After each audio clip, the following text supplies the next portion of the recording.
Ladies and gentlemen, welcome to the screen, Paul Lassico, one of our artistic partners of Wisdom Heart Theater. Hi, welcome to Wisdom Heart's presentation of William Shakespeare's Hamlet with Clay S. Jenkinson in the title role. My name is Paul Lassico, and I'm the founder of Wisdom Heart Theater. Stacey Morawski and I are artistic partners in this venture. Tonight, you'll be watching an abridged version of Hamlet. Some consider it the Bard of Avalon's greatest work, but no one disputes that it is his longest play, as it runs unedited 4.5 hours. With the help of friends and apologies to Mr. Shakespeare, we pared it down to about an hour 20. Creating this online play has been a wonderful and gratifying experience. For those who view this performance later as a recording, it is being broadcast in the midst of the COVID-19 crisis when we, along with so many others, are practicing self-quarantine. While theaters are now sadly dark, people who, like all those in our company tonight, place the creative process centrally in their lives are finding new ways to express themselves, who keep making the art in our company we feel so compelled to produce. This special live stream was born of that and our collective desire to bring just a bit of light into these uncertain times. If you're not familiar with Reader's Theater, it is typically performed with like actors on stage, sitting before music stands, and with few or no rehearsals, rendering a dramatic reading of the script at hand.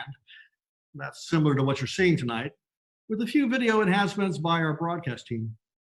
Now, keep in mind that we all are performing from the safety of our homes, so if a cat hops on a lap or a glass breaks in the next room, please join us in seeing it as simply part of the process. There are many we need to thank, but tonight we'll simply recognize the first responders, medical and grocery store workers, and all those who are putting themselves in harm's way.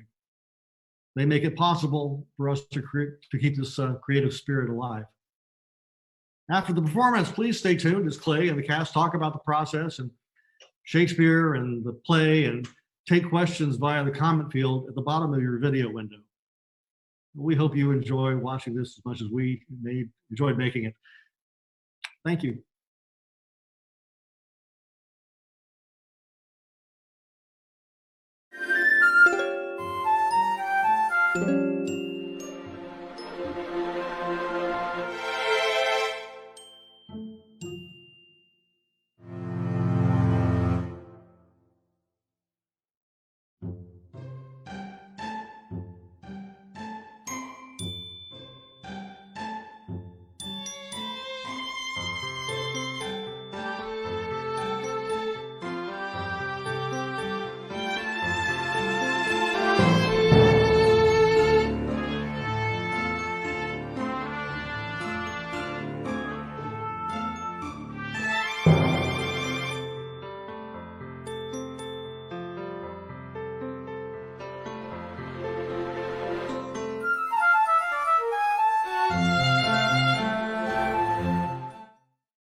The Tragedy of Hamlet, Prince of Denmark, by William Shakespeare.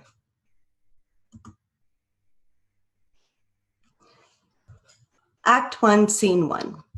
We travel to the royal castle Elsinore.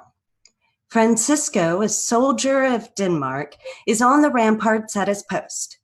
Through the fog, his comrade Bernardo climbs the steps to his post. Who's there? Nay, answer me. Stand and unfold yourself. Long live the king. Bernardo? Have you had quiet guard? Not a mouse stirring. If you meet Horatio and Marcellus, the rivals of my watch, bid them make haste. I think I hear them. Stand ho! Who's there? Horatio, a member of the court, approaches, with him and the soldier Marcellus. Friends to this ground. And liegemen to the Dane. Welcome, Horatio. Welcome, good Marcellus. Has this thing appeared again tonight? I have seen nothing. Horatio says 'tis but our fantasy, and will not let belief take hold of him. Therefore I have entreated him along with us to watch the minutes of this night, that if this apparition come, he may approve our eyes and speak to it. Tush, tush, 'twill not appear. Sit down a while. Peace, break thee off. Look where it comes again. From the gloom, a figure appears. It is the ghost of Hamlet's father, old King Hamlet, wielding a broadsword. In the same figure, like the king that's dead. Thou art a scholar. Speak to it, Horatio. What art thou that usurpst this time of night, together with that fair and warlike form in which the majesty of very Denmark did sometimes march? By heaven I charge thee, speak! It is offended. See, it stalks away. Stay, speak, speak! I charge thee, speak! It is gone and will not answer. But how now, Horatio? Now you tremble and look pale. Is not this something more than fantasy? Is it not like the king? As thou art to thyself, 'tis strange. Thus twice before, and jump at this dead hour, with martial stalk hath he gone by our watch. In what particular thought to work I know not, but in the gross and scope of my opinion, this bodes some strange eruption to our state. Act 1, Scene 2. The court of King Claudius of Denmark. The king is attended by his queen Gertrude, Hamlet, Prince of Denmark, the king's counselor Polonius, and his son Laertes. Though yet of Hamlet, our dear brother's death, the memory be green, and that it us befitted to bear our hearts in grief, and our whole kingdom to be contracted in one brow of woe. Yet so far hath discretion fought with nature, that we with wisest sorrow think on him together with remembrance of ourselves. Therefore, our sometime sister, now our queen, the imperial jointress to this warlike state, have we, as 'twere with a defeated joy, with an auspicious and one dropping eye, with mirth in funeral, and with dirge in marriage, in equal scale, weighing delight and dole, taken to wife. Bravo. Nor have we herein barred your better judgments, which have freely gone with this affair along, for all our thanks. And now, Laertes, what's the news with you? You told us of some suit. What is Laertes? What wouldst thou have? Dread my lord, your leave and favor to return to France. Have you your father's leave? What says Polonius? Oh, he hath, my lord. I do beseech you, give him leave to go. Well, take thy fair hour, Laertes. Time be thine, and thy best graces. Spend it at thy will. But now, my cousin Hamlet and my son. A little more than kin, and less than kind. How is it that the clouds still hang on you? Good Hamlet, cast thy nighted color off, and let thine eye look like a friend on Denmark. Do not forever with thy veiled lids seek for thy noble father in the dust. Thou know'st 'tis common, all that lives must die, passing through nature to eternity. My madam, it is common. Well, if it be, why seems it so particular with thee? Seems, madam, nay, it is. I know not seems. 'Tis sweet and commendable in your nature, Hamlet, to give these mourning duties to your father. But you must know your father lost a father. That father lost his. And the survivor bound in filial obligation for some term to do obsequious sorrow, but to persever in obstinate condolement as a course of impious stubbornness. 'Tis unmanly grief. We pray you, throw to earth this unprevailing woe, and think of us as of a father. For let the world take note, you are the most immediate to our throne, and with no less nobility of love than that which dearest father bears his son, do I impart toward you. For your intent in going back to school in Wittenberg, it is most retrograde to our desire, and we beseech you to remain here in the cheer and comfort of our eye, our chiefest courtier, cousin, and our son. Let not thy mother lose her prayers, Hamlet. I pray thee, stay with us.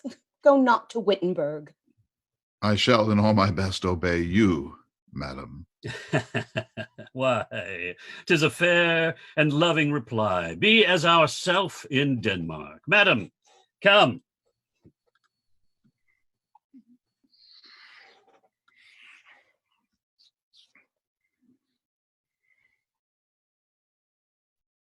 Oh, that this too solid flesh would melt, thaw, and resolve itself into a dew. Or that the everlasting had not fixed his cannon against self-slaughter. Oh, God, how weary, stale, flat, and unprofitable seem to me all the uses of this world. Fie on it, fie! 'Tis an unweeded garden that grows to seed. Things gross and rank in nature possess it merely, that it should come to this but 2 months dead. No, not so much, not 2. So excellent a king that was to this Hyperion, to a satyr.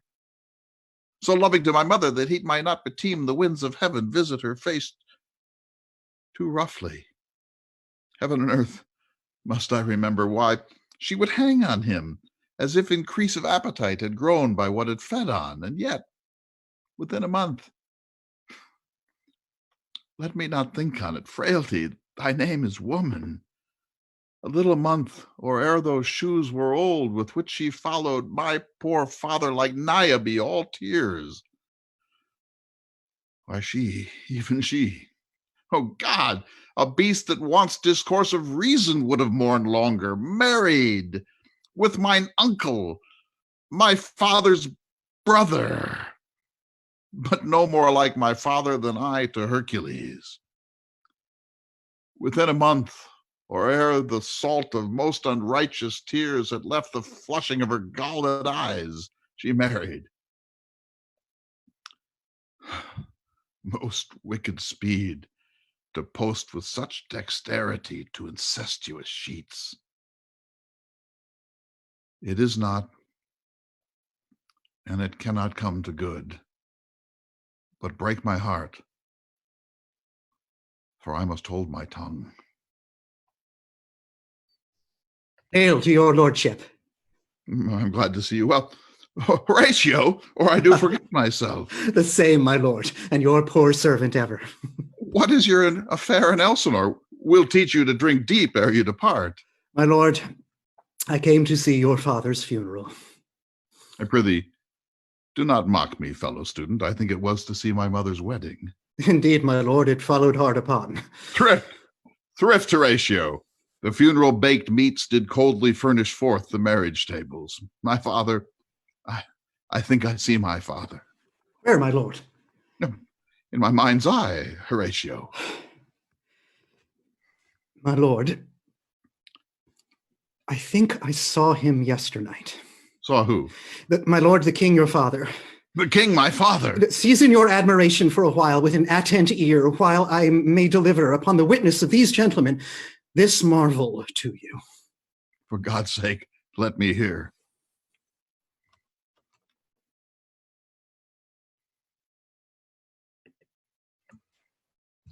Act 1, Scene 3. In a room in the house of Polonius, we find his son Laertes and his daughter Ophelia. My necessaries are embarked. Farewell. And sister, as the winds give benefit and convoy is assistant, do not sleep, but let me hear from you. Do you doubt that? For Hamlet and the trifling of his favor, hold it a fashion and a toy in blood, a violet in the youth of primy nature, forward, not permanent, sweet, not lasting, the perfume and suppliance of a minute, no more. No more, but so? Think it no more. Perhaps he loves you now, and now no soil nor coddle doth besmirch the virtue of his will. But you must fear his greatness weighed, His will is not his own, for he himself is subject to his birth. He may not, as unvalued persons do, carve for himself, for on his choice depends the safety and health of this whole state. Then weigh what loss your honor may sustain, if with too credent ear you list his songs, or lose your heart, or your chaste treasure open to his unmastered importunity. Fear it, Ophelia, fear it, my dear sister, and keep you in the rear of your affection, out of the shot and danger of desire. I shall the effect of this good lesson keep as watchman to my heart. I stay too long. But here my father comes. Oh, yet here, Laertes, aboard! Aboard, for shame! The wind sits in the shoulder of your sail, and you are stayed for? Huh. There, my blessing with thee. And these few precepts in thy memory see thou character. Give thy thoughts no tongue, nor any unproportioned thought his act. Be thou familiar, but by no means vulgar. Those friends thou hast, and their adoption tried, grapple them to thy soul with hoops of steel, but do not dull thy palm with entertainment of each new hatchet, new unfledged comrade. Beware of entrance to a quarrel, but being in, there the opposed may beware of thee. Give every man thy ear, but few thy voice. Take each man's censure, but reserve thy judgment. Costly thy habit as thy purse can buy, but not expressed in fancy.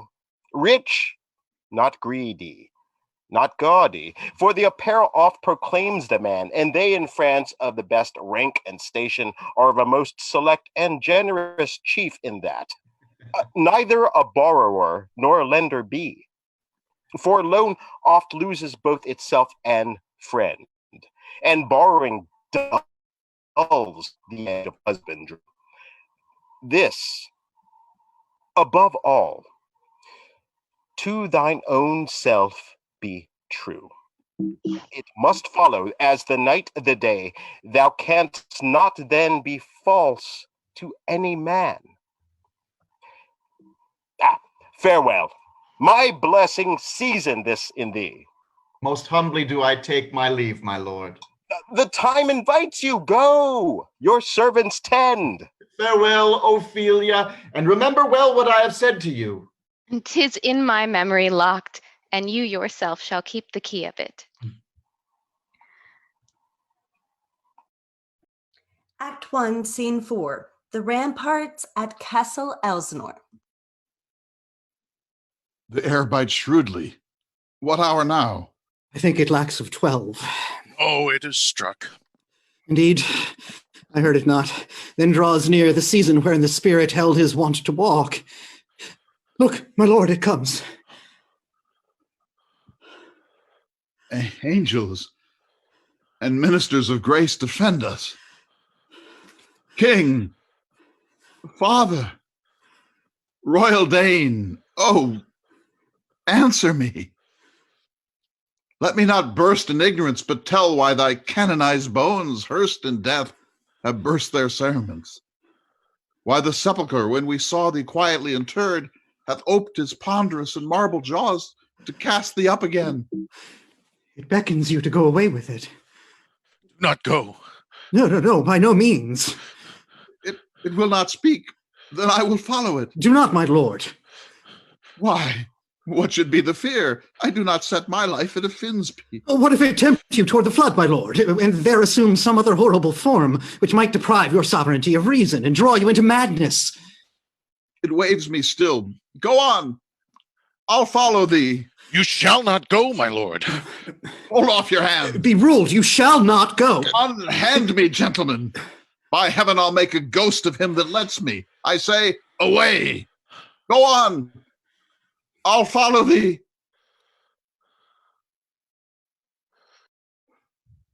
Whither wilt thou lead me? Speak. I'll go no further.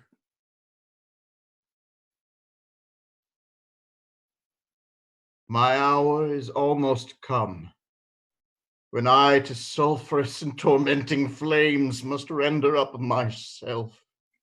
Pity me not, but lend thy serious hearing to what I shall unfold. Speak, I am bound to hear.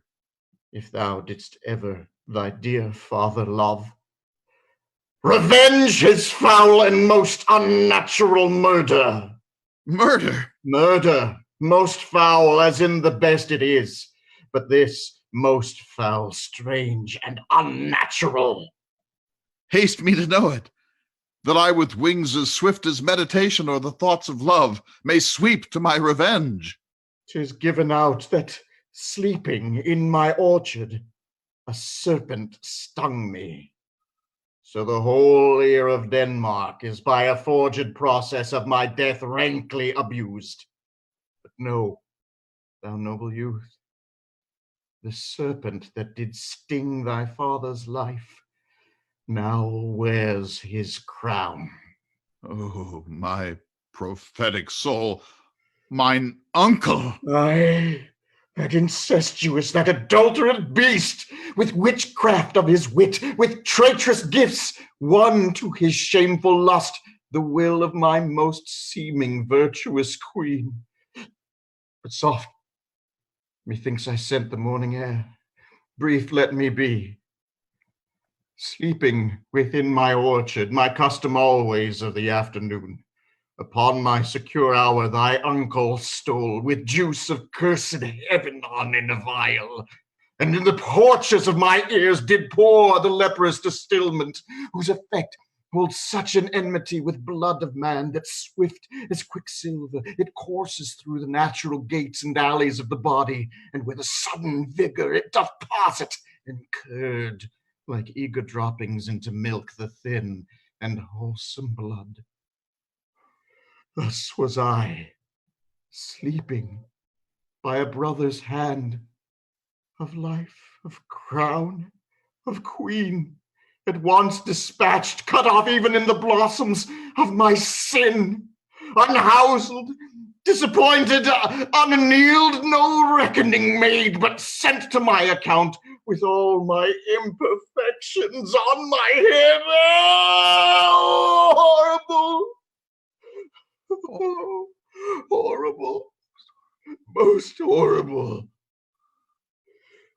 If thou hast nature in thee, bear it not. Let not the royal bed of Denmark be a couch for luxury and damned incest. But howsoever thou pursuest this act, taint not thy mind, nor let thy soul contrive against thy mother aught.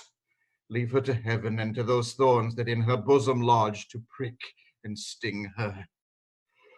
Fare thee well. Adieu, adieu. Hamlet, remember me. Remember thee. Aye, thou poor ghost. While memory holds a seat in this distracted globe, remember thee.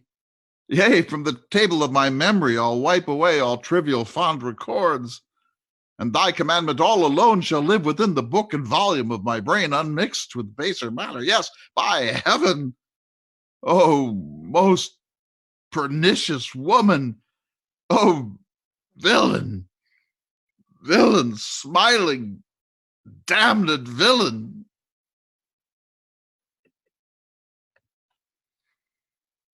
Act 2, Scene 1. The House of Polonius. Oh, how now, Ophelia? What's the matter? Alas, my lord, I have been so affrighted. Oh, with what? My lord, as I was sewing in my chamber, Lord Hamlet, with his doublet all unabraced, pale as his shirt, his knees knocking each other, and with a look so piteous and purport as if he had been loosed out of hell to speak horrors, he comes before me. Oh, mad for thy love? My lord, I do not know, but I truly do fear it. Oh, what said he? He took me by the wrist.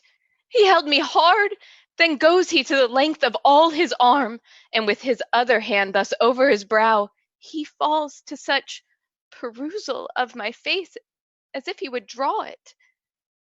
Long stayed he so, at last a little shaking of mine arm, and thrice his head thus waving up and down, he raised a sigh so piteous and profound as it did seem to shatter all his bulk and end his being. That done, he lets me go, and with his head over his shoulder turned, he seemed to find his way without his eyes. For out of doors he went without their help, and to the last bended light on me. Come, go with me. I will go seek the king. This must be known.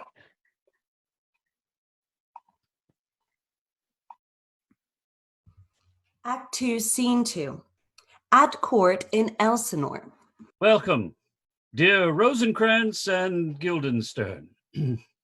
Something have you heard of Hamlet's transformation? What it should be, more than his father's death, that thus hath put him so much from the understanding of himself, I cannot dream of. I entreat you both, that being of so young days brought up with him, that you vouchsafe your rest here in our court some little time, so by your companies to draw him on to pleasures, and to gather so much as from occasion you may glean, whether aught to us unknown afflicts him thus, that opened lies within our remedy. For the supply and profit of our hope, your visitation shall receive such thanks as fits a king's remembrance. We both obey. And I beseech you instantly to visit my much too changed son. Heavens, make our presence and our practices pleasant and helpful to him. Amen. My good liege, I do think that I have found the very cause of Hamlet's lunacy. Oh, speak of that. That do I long to hear. I doubt it is no more than the main, his father's death, and our or hasty marriage. I will be brief. Your noble son is mad. Mad, I call it, for to define true madness, what is but to be nothing else but mad? More matter with less art. Madam, I swear I use no art at all. That he is mad, 'tis true, 'tis true, 'tis pity, 'tis pity, 'tis true, 'tis true. Mad, let us grant him then, and now remains that we find out the cause of this effect. I have a daughter, whilst she is mine, who in her duty and obedience mark, hath given me this. Now gather and surmise.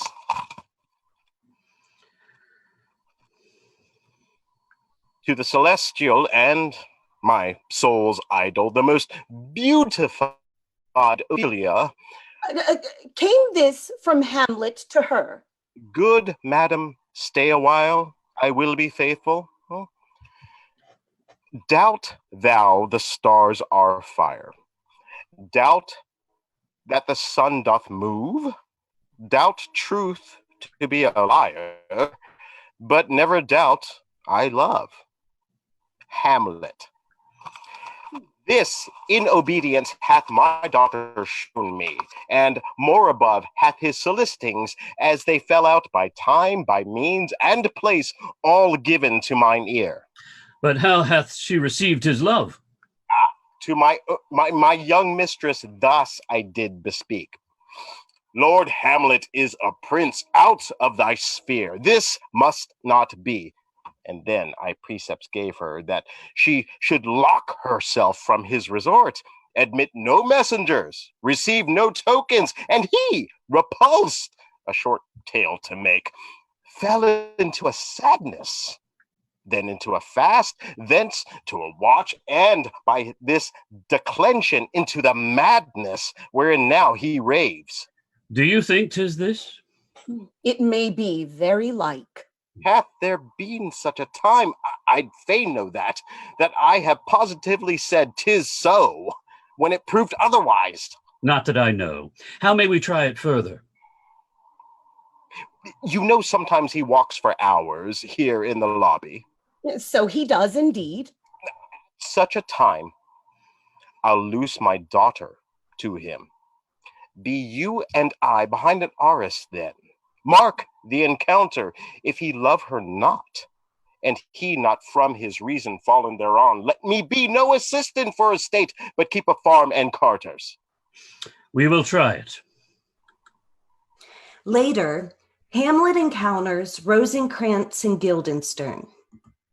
My honored lord! My most dear lord! My excellent good friends, how dost thou?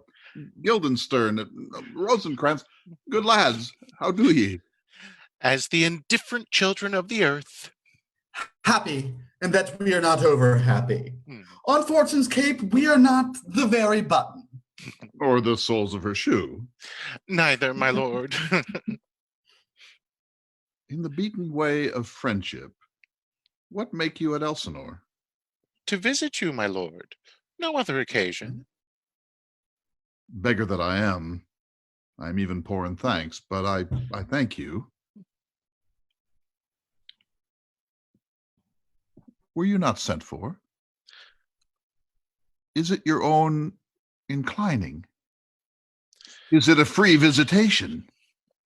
Come, deal justly with me. Come, nay, speak. What should we say, my lord? By the rights of our fellowship, by the constancy of our youth, be even and direct with me whether you were sent for or no. What say you, Guildenstern? My lord, we were sent for. I will tell you why. So shall my anticipation prevent your discovery, and your secrecy to the king and queen moult no feather. I have of late, but wherefore I know not, lost all my mirth, forgone all custom of exercises. And indeed it goes so heavily with my disposition that this goodly frame, the earth, seems to me a sterile promontory. What a piece of work is a man! How noble in reason, how infinite in faculties, in form and moving, how express and admirable, in action how like an angel, in apprehension how like a god. The beauty of the world, the paragon of animals. And yet, to me, what is this quintessence of dust? Man delights not me. No, nor woman neither, though by your smiling you seem to say so. My lord, there was no such stuff in my thoughts. Why did you laugh then when I said man delights not me? Think, my lord, if you delight not in man, what Lenten entertainment the players shall receive from you. We caught at them on the way hither, and they are coming to offer you service. Players! He that plays the king shall be welcome. Gentlemen, you are welcome to Elsinore. Your hands, come then. You are welcome. But my father, uncle, and my aunt mother are deceived. In what, my lord? I am but mad north-northwest. When the wind is southerly, I know a hawk from a handsaw. My lord, I have news to tell thee. My lord, I have news to tell thee. When Roscius was an actor in Rome... The actors come hither, my lord. Buzz. The best actors in the world, either for tragedy, comedy, history, pastoral, pastoral, comical, historical, pastoral, tragical, historical, tragical, comical, historical, pastoral, scene individable, or poem unlimited. Oh, Jephthah, judge of Israel, what treasure hadst thou? You are welcome, masters, one and all. I'm glad to see thee well. Give us taste of your quality. Come, a passionate speech. But who Oh, who had seen the mobled queen? A mobled queen? Oh, that's good. Mobile Queen is good. Run barefoot, up and down, threatening the flames with bitten room, a clout upon that head where late the diadem stood, and for a robe about her lank and all teemed loins. 'Tis well. I'll have thee speak out the rest soon. Good my lord, will you see these players well bestowed? My lord, I will use them according to their desert. God's bodkin man much better. Use every man after his desert, and who shall scape whipping? Use them after your own honor and dignity. The less they deserve, the more merit is in your bounty. Take them in. Come, sirs. Follow him, friends. We'll hear a play tomorrow. Old friend, can you play the murder of Gonzago? Aye, my lord. We'll have it tomorrow night. You could, for a need, study a speech of some 12 or 16 lines, which I would set down and insert in it, could you not? Aye, my lord. Very well. Follow that lord, and look you, mock him not. My good friends, I'll leave you till night. You are welcome to Elsinore. Good my lord. Much thanks, my prince.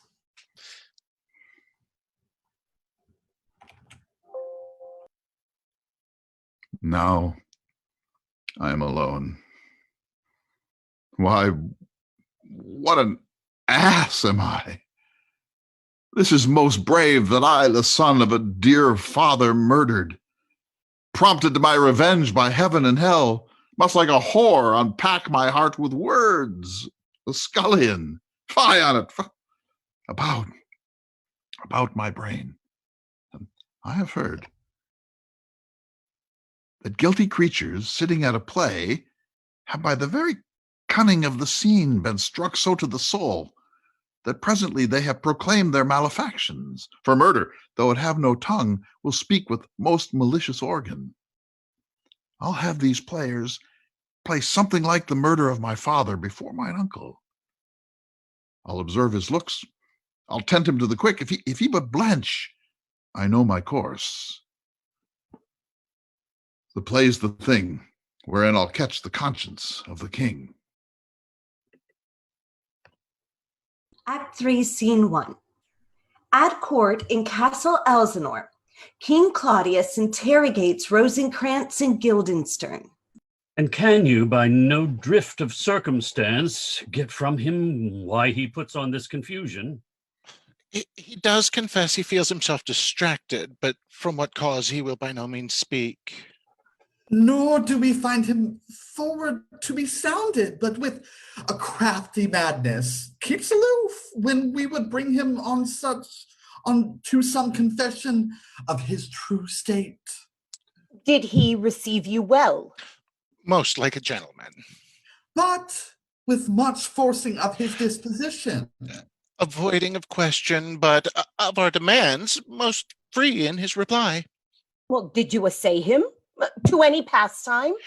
Madam, it so fell out that certain players we o'erwrought on the way, of these we told him, and there did seem in him a kind of joy to hear of it.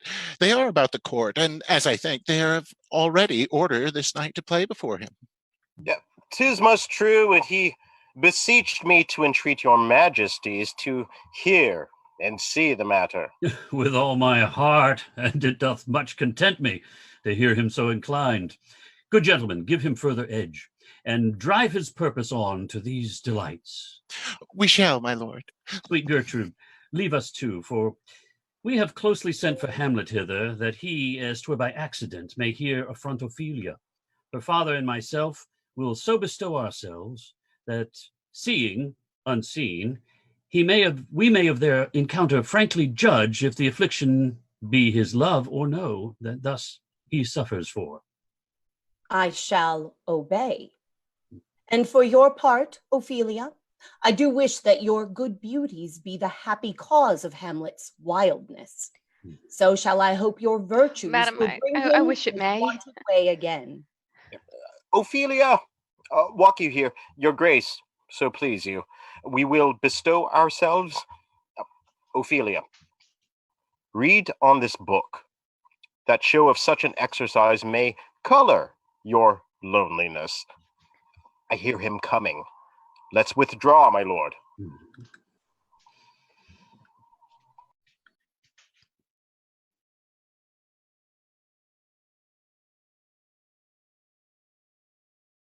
To be or not to be, that is the question. Whether 'tis nobler in the mind to suffer the slings and arrows of outrageous fortune, or to take arms against a sea of troubles, and by opposing end them. To die, to sleep, no more. And by a sleep to say we end the heartache and the thousand natural shocks that flesh is heir to. 'Tis a consummation devoutly to be wished to die, to sleep,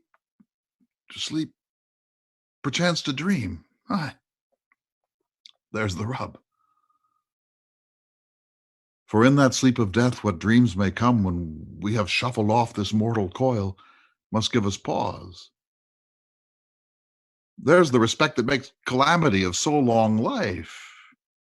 For who would bear the whips and scorns of time, the oppressor's wrong, the proud man's contumely, the law's delay, the pangs of despised love, and the shocks that patient merit of the unworthy takes, when he himself might his quietus make with a bare bodkin? Who would fardels bear, to grunt and sweat under a weary life, but that the dread of something after death, the undiscovered country from whose bourne no traveler returns, puzzles the will, and makes us rather bear those ills we have than fly to others that we know not of. Thus conscience doth make cowards of us all, and thus the native hue of resolution is sicklied o'er with the pale cast of thought, and enterprises of great pitch and moment with this regard their currents turn awry and lose the name of action. But soft you now, the fair Ophelia. Nymph, in thy orisons be all my sins remembered. Good my lord, how does your honor for this many a day? I humbly thank you. Well. My lord, I have remembrances of yours that I have longed long to redeliver. I pray you take them now. No, not I. I never gave you aught. My honored lord, you know right well you did. There, my lord. Are you honest? My lord? Are you fair? What means your lordship? That if you be honest and fair, your honesty should admit no discourse to your beauty. Could beauty, my lord, have better commerce than with honesty? Aye, truly. For the power of beauty will sooner transform honesty from what it is into a bawd than force the honesty can translate beauty into his likeness. This was sometime a paradox, but now the time gives it proof. I did love you once. Indeed, my lord, you made me believe so. You should not have believed me, for virtue cannot so inoculate our old stock, but we shall relish of it. I loved you not. I was the more deceived. Get thee to a nunnery. Why wouldst thou be a breeder of sinners? I am myself indifferent honest, but yet I could accuse me of such things that it were better my mother had not borne me. I'm very proud, revengeful, ambitious, with more offenses at my beck than I have thoughts to put them in. We are errant knaves all, believe none of us. Go thy ways to a nunnery. Where's your father? At home, my lord. Let the doors be shut upon him. that he may play the fool nowhere but in his own house. Farewell. Oh, help him, you sweet heavens. Get thee to a nunnery, go. Farewell. Or if thou wilt needs marry, marry a fool. For wise men know well enough what monsters you make of them. To a nunnery, go, and quickly too. Farewell. Oh, heavenly powers, restore him. God hath given you one face, and you make yourselves another. Go to, I'll no more on it. We will have no more marriages. Of those that are married already, all but one shall live. The rest shall keep as they are. To a nunnery, go. Oh, what a noble mind is here overthrown. Like sweet bells jangled out of tune and harsh, that unmatched form and feature of blown youth blasted with ecstasy. Oh, woe is me, to have seen what I have seen. See what I see. Love? His affections do not that way tend, nor what he spake, though it lacked form a little, was not like madness. No, there's something in his soul o'er which his melancholy sits on brood, and I do doubt the hatch and the disclose will be some danger, which to prevent, he shall with speed to England. What think you on't? It shall do well. But yet I do believe the origin and commencement of his grief sprung from neglected love. How now, Ophelia? You need not tell us what Lord Hamlet said. We heard it all. My lord, do as you please. But let his queen mother all alone entreat him to show his grief. Let her be round with him, and I'll be placed, so please you, in the ear of all their conference. If she find him not, to England send him, or confine him where your wisdom shall best think. It shall be so. Madness and great ones must not unwatched go. Act 3, Scene 2. In a private room in Castle Elsinore, Hamlet instructs the theater troupe to tell the story of King's murder by poison. But first, he provides an acting lesson. Speak the speech, I pray you, as I pronounced it to you, trippingly on the tongue. But if you mouth it, as so many of our players do, I had as lief the town crier spoke my lines. I warrant your honor. Be not too tame neither, but let your discretion be your tutor. Suit the action to the word, and the word to the action, with this special observance, that you not o'erstep the modesty of nature. I hope we have reformed that indifferently with us, sir. Reform it altogether. Some necessary question of the play be then to be considered. That's villainous, and shows a most pitiful ambition in the fool that uses it. Go to, make you ready. How now, my lord Polonius? Will the king hear this piece of work? And the queen too, and that presently. Bid the players make haste. Will you two help to hasten them? We will, my lord. We will, my lord. How fares our cousin Hamlet? Excellent, faith, of the chameleon's dish. I eat the air, promise crammed. You cannot feed capon so. I have nothing with this answer, Hamlet. These words are not mine. Oh, nor mine now. Be the players ready? Aye, my lord, they stand upon your patience. Come hither, my dear Hamlet. Sit by me. No, good mother. Here's metal more attractive. All become quiet to watch Hamlet's play. The first scene is a dumb show, a story told by mimes. In a garden, a king and queen embrace, and the weary king begins to slumber on the grass as the queen takes her leave. A stranger comes who takes the crown from the sleeping king's brow, gently kisses it, and without hesitation pours foul poison into the king's ear. The queen returns, and finding the king dead, shouts for help. Oh, the king is dead! Murder! Treason! As the body is carried away, the assassin returns, feigns grief, but then woos the queen with praise and precious gifts. Hesitant at first, and in the end, she accepts his love.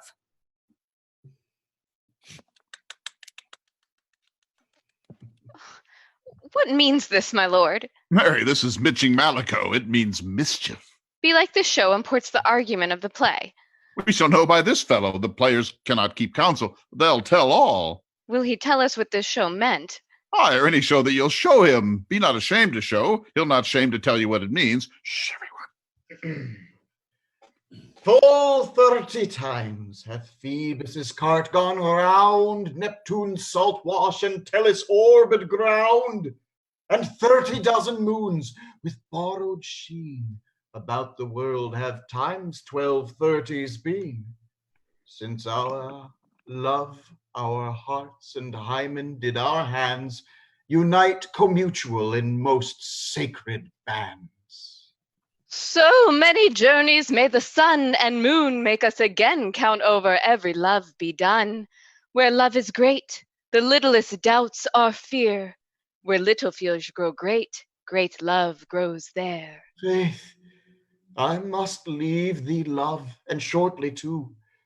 My operant powers their functions leave to do, and thou shalt live in this fair world behind, honored, beloved, and haply one as kind for husband shalt thou. Oh, confound the rest! Such love must needs be treason in my breast.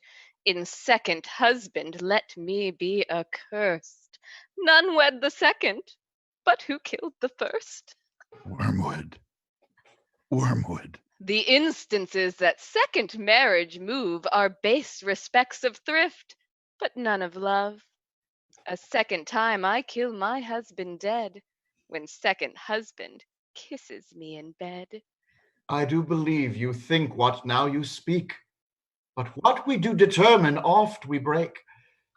So think thou wilt no second husband wed, but die thy thoughts when thy first lord is dead. Nor earth to me give food, nor heaven light. Sport and repose lock me day and night, if once a widow, ever I be wife. 'Tis deeply sworn. Sweet, leave me here a while. My spirits grow dull, and fain I would beguile a tedious day with sleep. Sleep rock thy brain, and never come mischance between us twain. Madam, how like you this play? The lady doth protest too much, methinks. Oh, but she'll keep her word. What do you call the play? The Mousetrap, Mary, how tropically. This play is the image of a murder done in Vienna. Gonzago is the Duke's name. His wife, Baptista, you shall anon see. 'Tis a knavish piece of work, but what of that? He poisons his brother in the garden for his estate. His name's Gonzago. The story is extant and written very choice Italian. You shall see anon how the murderer gets the love of Gonzago's wife. My lord! Give me some lights! Lights! Lights! Lights! King wants lights. Give the king light. With false fire?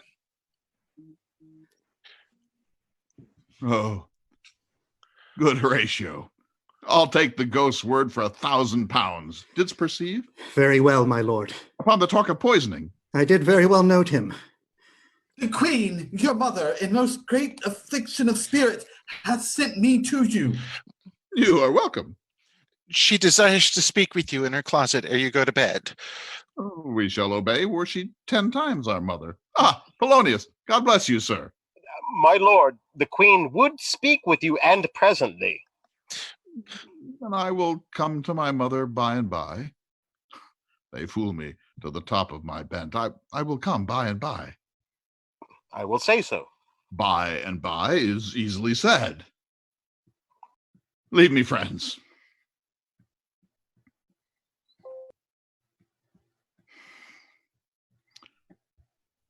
'Tis now the very witching time of night, when churchyards yawn and hell itself breathes out contagion to this world. Now could I drink hot blood and do such bitter business as the day would quake to look on. Soft, now to my mother. O heart, lose not thy nature.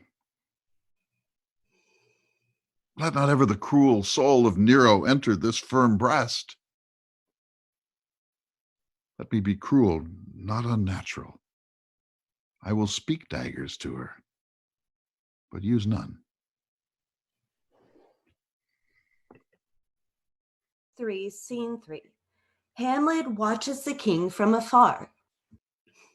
I like him not, nor stands it safe with us to let his madness range. Therefore, prepare you. I your commission will forthwith dispatch, and he to England shall along with you. We will haste We will us. haste that. My lord, he's going to his mother's closet. Behind the arras, I'll convey myself to hear the process. I'll warrant she'll tax him home. I'll call upon you ere you go to bed and tell you what I know. Thanks, dear my lord. Now go. Oh, my offense is rank. It smells to heaven. It hath the primal eldest curse upon't, a brother's murder. Oh, what form of prayer can serve my turn? Forgive me my foul murder. That cannot be, since I am still possessed of those effects for which I did the murder. My crown, mine own ambition, and my queen.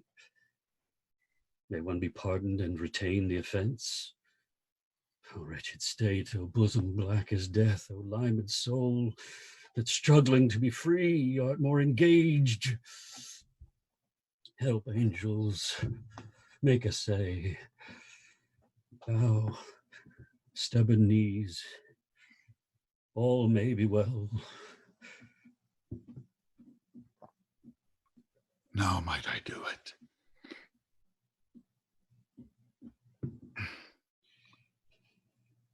Now he is praying. And so he goes to heaven? Am I then revenged to take him in the purging of his soul when he is fit and seasoned for his passage? No. Up sword. And know thou a more horrid hint when he's drunk asleep in his rage, or in the incestuous pleasure of his bed, at gaming, swearing, or about some act that has no relish of salvation in it. Then trip him, that his heels may kick at heaven, and that his soul may be as damned and black as hell, whereto he goes. My words fly up, my thoughts remain below. Words without thoughts never to heaven go. Act 3, Scene 4. In her closet, we find the queen and the royal counselor, Polonius. He will come straight. Look you, lay home to him. Tell him his pranks have been too broad to bear with, and that your grace Mother! Mother! Mother! Warrant you. Fear me not. Withdraw. I hear him coming. Hamlet, thou hast thy father much offended. Mother, thou hast my father much offended. Oh, come, come. You answer with an idle tongue. Go, go, you question with a wicked tongue. Oh, nay. Then I'll set those to you that can speak. You shall not go till I set you up a glass wherein you may see the inmost part of you. Oh, what wilt thou do? Oh, thou wilt not murder me. Help! Help! Ho! Help! What ho? My queen! Help! Help! Now! Hamlet draws his sword and pierces a curtain. Polonius, slain, falls from his hiding place, face to the floor. What hast thou done? Nay, I know not. Is it the king? Hamlet turns the corpse to reveal the dead face of Polonius. Oh, what a rash and bloody deed is this! A bloody deed. Almost as bad, good mother, as kill a king and marry with his brother. No, as kill a king. Aye, lady, 'twas my word. Leave wringing of your hands. Peace, sit you down, let me wring your heart. For so I shall, if it be made of penetrable stuff. Look here, upon this picture, and on this, the counterfeit presentment of two brothers. See what a grace was seated on this brow. Hyperion's curls, the front of Jove himself, an eye like Mars to threaten and command, a station like the herald Mercury, new lighted on a heaven-kissing hill, a combination and a form indeed, where every god did seem to set his seal to give the world assurance of a man. This was your husband. Now look you what follows. Here is your husband. Like a mildewed ear blasting his wholesome brother. Have you eyes? Could you leave this fair mountain to feed and batten on this moor? No, Hamlet, speak no more. These words like daggers enter in mine ears no more. Sweet Hamlet. A murderer and a villain. No more. A king of shreds and patches.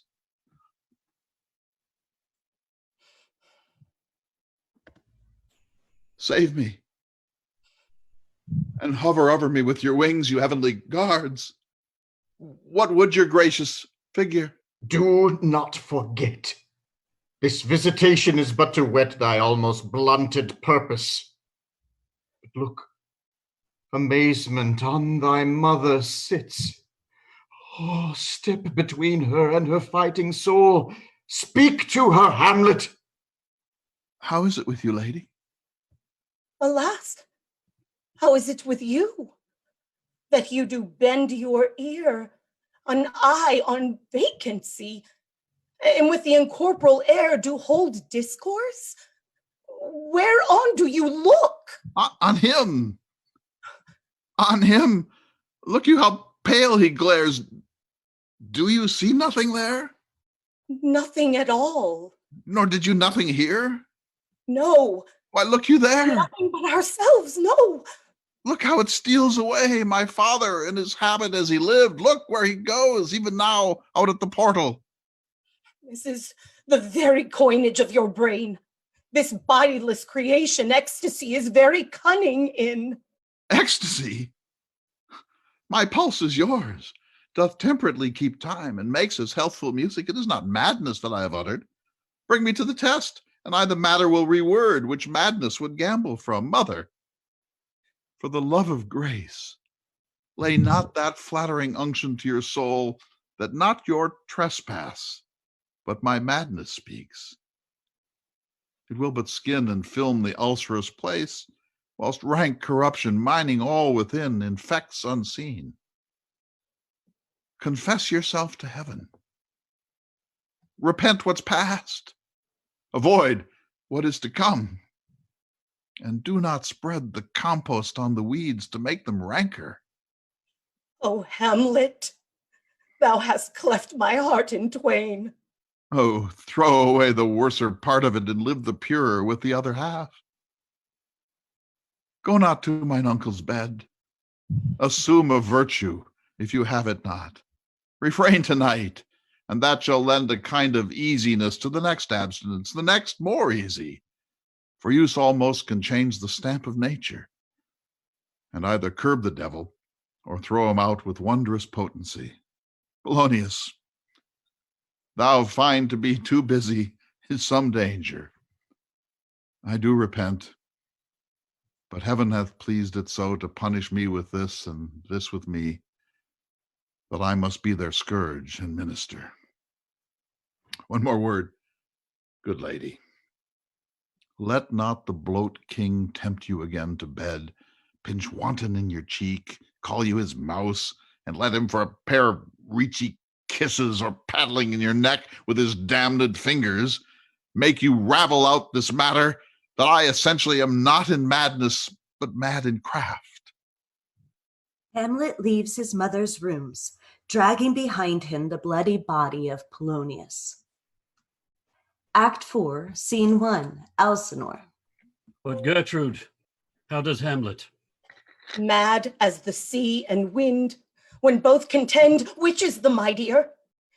In his lawless fit, behind the arras, hearing something stir, whips out his rapier and cries, "A rat! A rat!" And in this brainish apprehension, kills the unseen good old man. Oh, heavy deed. Where is he gone? to draw apart the body he hath killed, or whom his very madness, like some ore among a mineral of metal's base, shows itself pure. Oh, he weeps for what he has done. Friends both, go, join you in some further aid. Hamlet, in his madness, hath Polonius slain. Follow him at foot, tempt him with speed aboard, delay it not. I'll have him hence tonight. Away, for everything is sealed and done that else leans on the affair. Pray you make haste. Yes, my liege. At once, your majesty. Yeah. Go, Gertrude. Call up our wisest friends, and let them know both what we mean to do and what's untimely done. In England, if my love thou hold'st at aught, as my great power thereof may give thee sense, since yet thy cicatrice looks raw and red after the Danish sword, and thy free awe pays homage to us, thou mayst not coldly set our sovereign process, which imports at full, by letters congruing to that effect, the present death of Hamlet.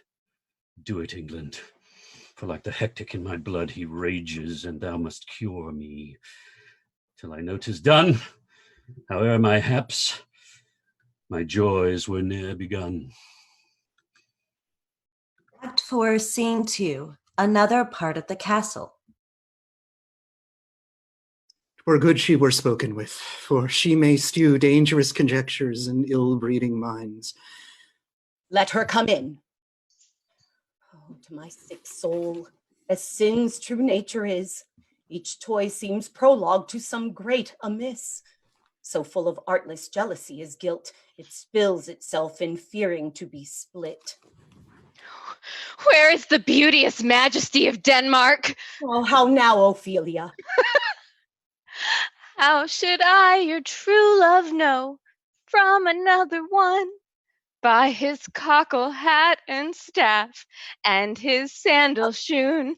Alas, sweet lady, what imports this song? Oh, say you? Nay, pray you mark. He is dead and gone, lady. He is dead and gone. At his head a grass-green turf, at his heels stone. Look here, my lord.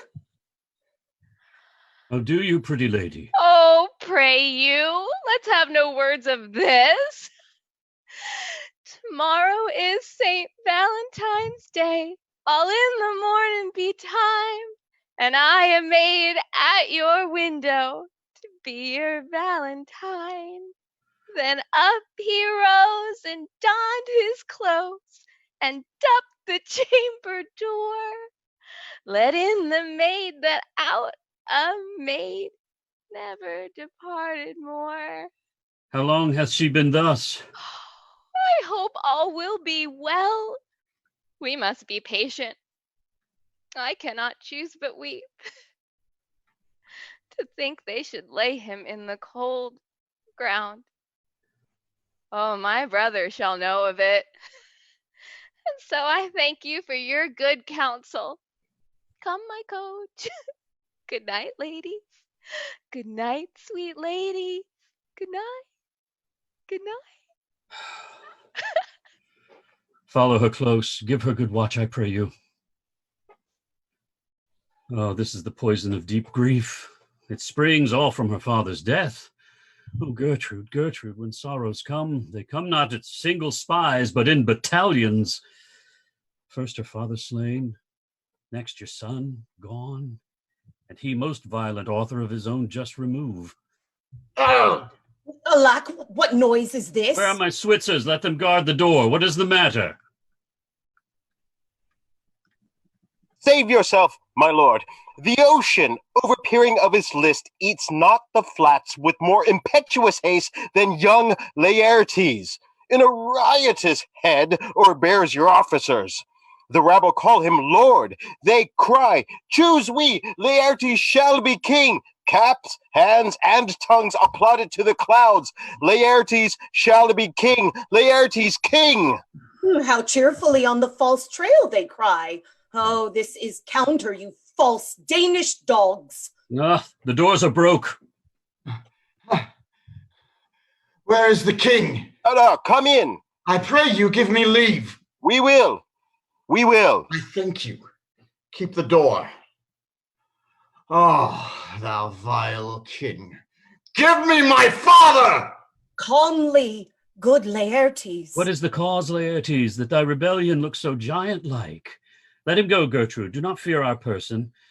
Why art thou incensed? Let him go, Gertrude. Speak, man. Where is my father? Dead. But not by him. How came he dead?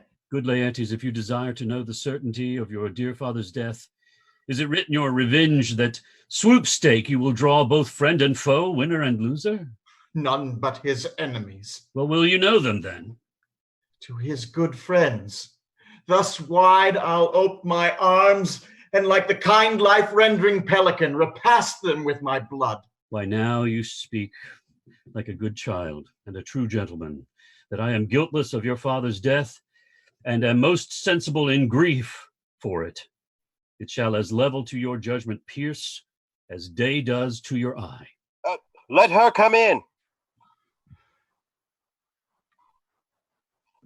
Oh no. What noise is that? Dear maid, kind sister, sweet Ophelia. Oh, heavens. Is't possible a young maid's wit should be as mortal as an old man's life?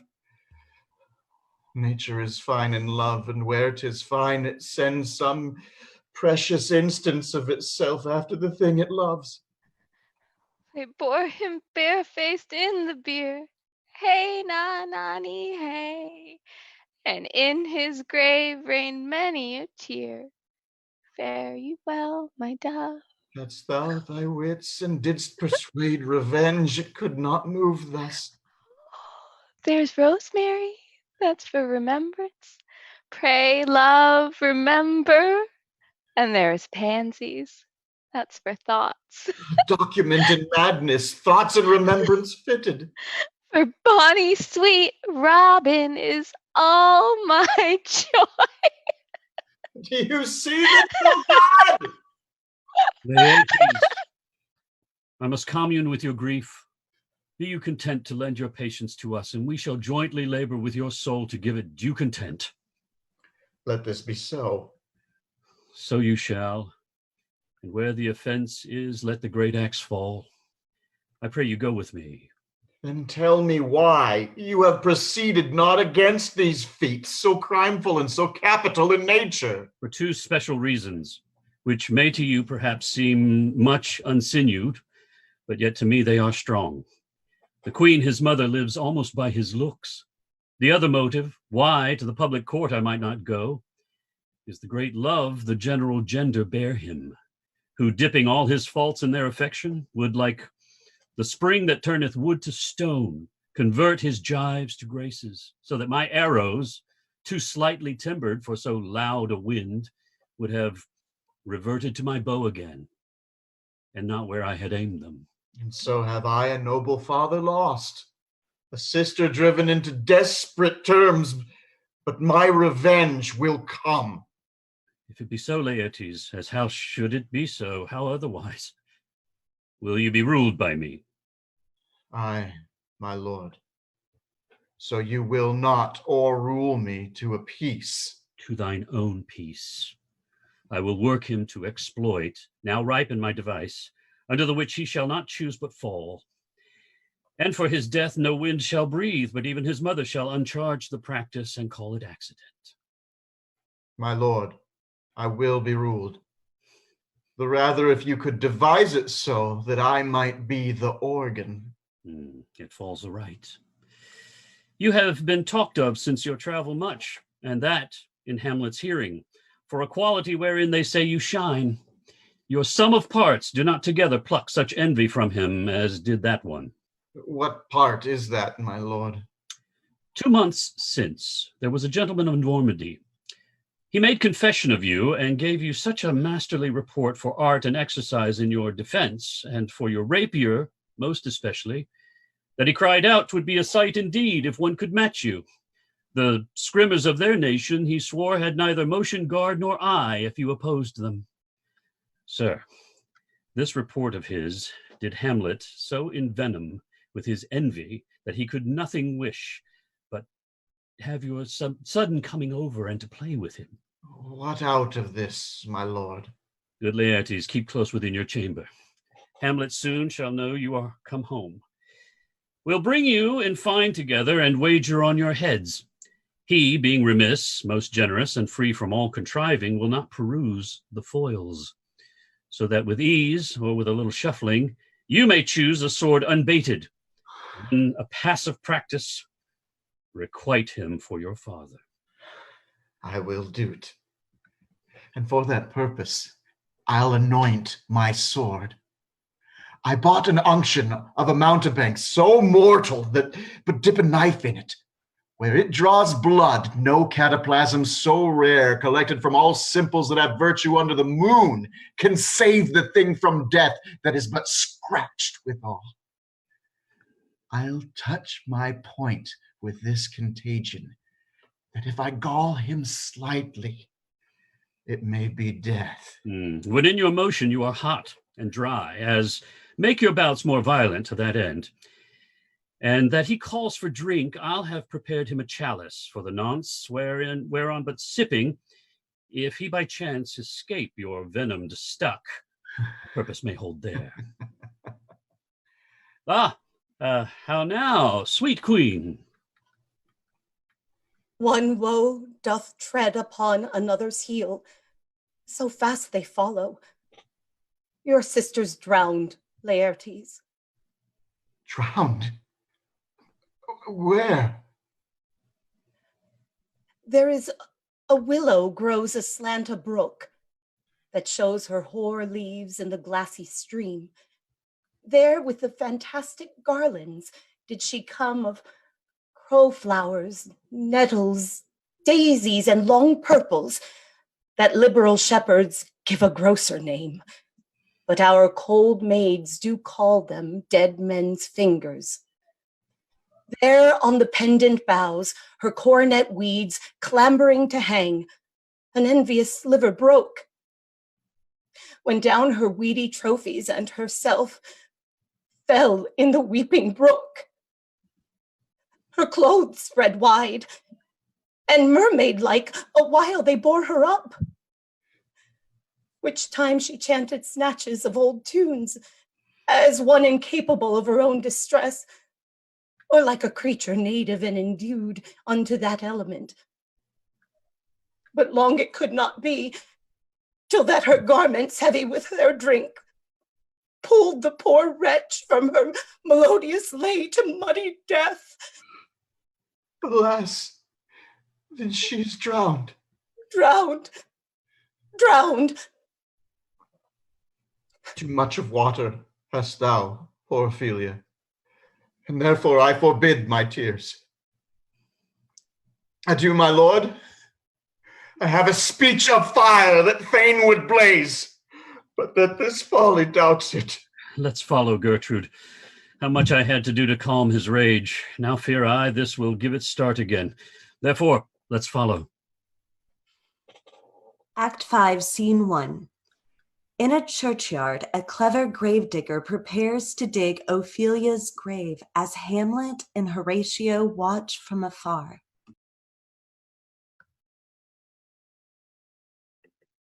Is she to be buried in Christian burial that willfully seeks her own salvation? It must be, saith Endo. It cannot be else. Here stands the man. Good. Here lies the water. Good. Now, if the water goes to the man and drowns him, he drowns not himself. But if the man goes to the water and drowns him, he is, well, willy-nilly, he goes. Mark you that? Great folks should have countenance in this world to drown or hang themselves, more than they're even Christian. Come, my spade, there is no ancient gentleman, but gardeners, ditchers, and grave makers. They hold up Adam's profession. He was the first to bear arms. The scripture says Adam digged. Could he dig without arms? Cudgel thy brain no more about it, for your dull ass will not mend his pace with beating. But when you were asked this question next, you say a grave maker. The houses he makes last till doomsday. In youth, when I did love me, thought 'twas very sweet to contract time for my behold. Well, we thought there was nothing neat. Has this fellow no feeling of his business, but he sings of grave making? But age with his steel and step hath caught me in his clutch, and hath shipped me until the land as if I'd never been such. That skull had a tongue in it and could sing once. How the knave jowls it to the ground as if it were Cain's jawbone that did the first murder. It might be the pate of a politician which this ass o'er offices, one that would circumvent God, might it not? It might, my lord. Or of a courtier which could, good morrow, sweet lord, how dost thou, good lord? This might be my lord such a one that praised my lord such a one's horse when he meant to beg it, might it not? Aye, my lord. Why, e'en so. And now, my lady worms, chapless and knocked about the mazzard with a sexton's spade. Here's fine revolution if we had the trick to see it. Did these bones cost no more the breeding, but to play at loggets with them? Mine ache to think on it. Pickaxe and a spade for, and a shrouding sheet. A pit of clay for to be made, for such a guest is meet. Oh, man. There's another. Why might not that be the skull of a lawyer? Where be his quiddits now, his quillets, his cases, his tenures, and his tricks? Why does he suffer this rude knave to knock him about the sconce with a dirty shovel, and will not tell him of his action of battery? This fellow might in his time be a great buyer of land, with his statues, his recognizances, his fines, his double vouchers, his recoveries. Is this the fine of his fines, and the recovery of his recoveries, to have his fine pate full of fine dirt? Will his vouchers vouch him no more of his purchases, and double ones too, than the length and breadth of a pair of indentures? The very conveyances of his lands will hardly lie in this box. And must the inheritor himself have no more? Not a jot more, my lord. I will speak to this fellow. Whose grave's this, sirrah? Mine, sir. A pit of clay for to be made, and for such a guest is meet. I think it be thine indeed, for thou liest in it. You lie out on it, sir, and therefore it is not yours. For my part, I do not lie in it, and therefore it's mine. Thou dost lie in it, to be in it and say 'tis thine. 'Tis for the dead, not for the quick. Therefore thou liest. Ooh, 'tis a quick lie, sir, and 'twill away again from me to you. What man dost thou dig it for? For no man, sir. What woman, then? None neither. Who is to be buried in it? One that was a woman, sir, but rest her soul, she's dead. How absolute the knave is. We must speak by the card, or equivocation will undo us. By the Lord, Horatio, these 3 years I have taken note of it. The age has grown so picked that the toe of the peasant comes so near the heel of the courtier, he galls his kibe. How long hast thou been a grave maker? Of all the days of the year, I came to it that day that our last King Hamlet or King Fortinbras. How long is that since? Can you not tell that? Every fool can tell that. It was the last day, it was the very day young Hamlet was born, he that was mad and sent into England. I marry. Why was he sent into England? Why? Because he was mad. He shall recover his wits there, or if he do not, there's no great matter there. Why is that? There, it will not be seen in him. There, the men are as mad as he. How came he mad? Very strangely, they say. How strangely? Faith, even losing his wits. Upon what ground? Here in Denmark. I have been sexton here, man and boy, 30 years. Prithee, dost thou think Alexander the Great looked of this fashion in the earth? Even so. And smelt so, too? Even so. To what bases we may return? Why may not imagination trace the noble dust of Alexander till he find it stopping a bunghole? We're to consider. Too curiously to consider so. No, Faith, not a jot. But to follow him thither with modesty enough, and with the likelihood to lead it as thus. Alexander died. Alexander was buried. Alexander returneth into dust. The dust is earth. Of earth we make loam. And of that loam whereto he was converted, might they not stop a beer barrel? Imperious Caesar, dead and turned to clay, might stop a hole to keep the wind away. Oh, that earth which kept the world in awe should patch a wall to expel the winter's flaw. How long will a man lie in the earth ere he rot? Well, if he be not rotten before he die, as we have many pocket courses nowadays that'll scarce hold the laying in, well, he will last you some 8 year, 9 year. A tanner will last you 9 years. Why he more than another? Why, his hide is so tanned with his trade that he'll keep out the water a great while. And your water is a sore decayer of your horse's dead body. What? Here's the skull now. This skull has lain in the earth 23 years. Whose was it? A horse and mad fellow it was. Whose do you think it was? Nay, I know not. Pestilence on him for a mad rogue. I poured a flagon of Rhenish on my head once. This same skull, sir. This same skull, sir, is Bjork's skull. The king's jester. This? Even that. Let me see.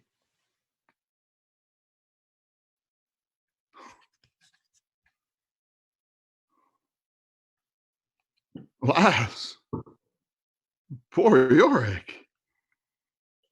I knew him, Horatio, a fellow of infinite jest and most excellent fancy.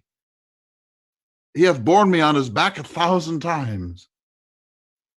And now, how abhorred in my imagination it is. My gorge rises at it. Here hung those lips that I have kissed I know not how oft. Where be your jibes now, your gambols, your songs, your flashes of merriment that were wont to set the table on a roar? Not one now, to mock your own grinning? Quite chopfallen?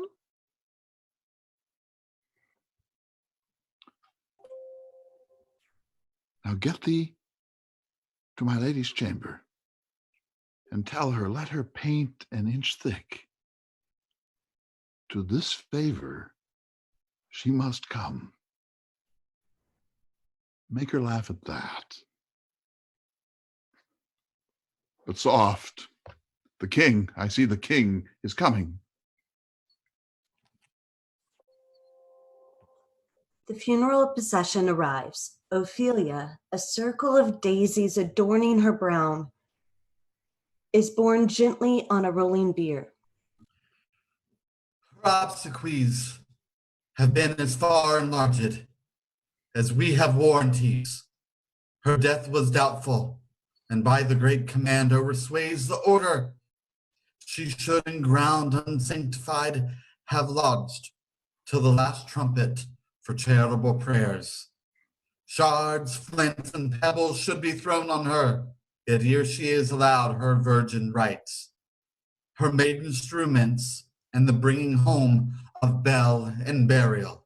Must there no more be done? No more be done. We should profane the service of the dead, to sing a requiem and such rest to her as his parted souls. Lay her in the earth, and from her fair and unpolluted flesh may violets spring. I tell thee, churlish priest, a ministering angel shall my sister be when thou liest howling. Sweets to the sweet, farewell. I hope thou shouldst have been my Hamlet's wife. I thought thy bride bed to have decked, sweet maid, and not to have strewn thy grave. Oh, treble woe fall 10 times treble on that cursed head, whose wicked deed thy most ingenious sense deprived thee of. Hold off the earth a while till I have caught her once more in mine arms. Laertes! Now, pile your dust upon the quick and dead, till of this flat mountain you have made to o'ertop old Pelion or the skyish head of blue Olympus. The devil take thy soul! My lords, seize him. Seize him! Thou prayest not well. I prithee, take thy fingers from my throat. Pluck them asunder. Hamlet! Hamlet! I loved Ophelia. 40,000 brothers could not, with all their quantity of love, make up my sum. What wilt thou do for her? He is mad, Laertes. For love of God, forbear him. Swan, show me what they'll do. Wilt weep? Wilt fight? Wilt fast? Wilt tear thyself? Wilt drink up Iso? Eat a crocodile? I'll do it. Dost thou come here to whine? To outface me in leaping in her grave? Be buried quick with her, and so will I. Oh, this is mere madness. Hear you, sir.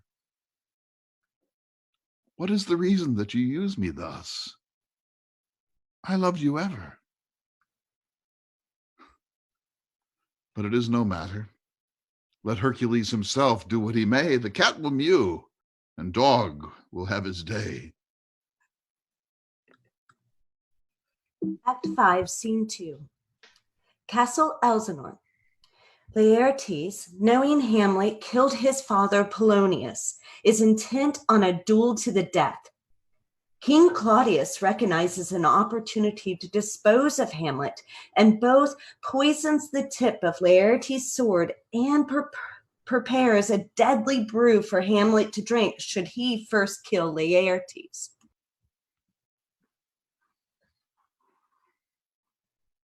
You will lose this wager, my lord. No, I do not think so. Since he went into France, I have been in continual practice. I shall win at the odds. But thou wouldst not think how ills all hear about my heart. But it is no matter. If your mind dislike anything, obey it. I will forestall the repair hither and say you are not fit. No, not a whit. We defy augury. There's special providence in the fall of a sparrow. If it be now, 'tis not to come. If it be not to come, it will be now. If it be not now yet, it will come. The readiness is all. Come, Hamlet, come and take Laertes' hand. Give me your pardon, sir. I have done you wrong, but pardoned it as you are a gentleman. Let my disclaiming from a purposed evil free me so far in your most generous thoughts as though I shot my arrow o'er the house and hurt my brother. I am satisfied in nature. I do receive your offered love like love, and will not wrong it. I embrace it freely, and will this brother's wager frankly play. Give us the foils. Come on. Come, one for me.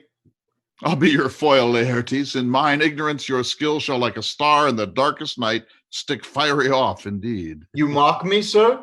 No, by this hand. Give them the foils. Hamlet, you know the wager.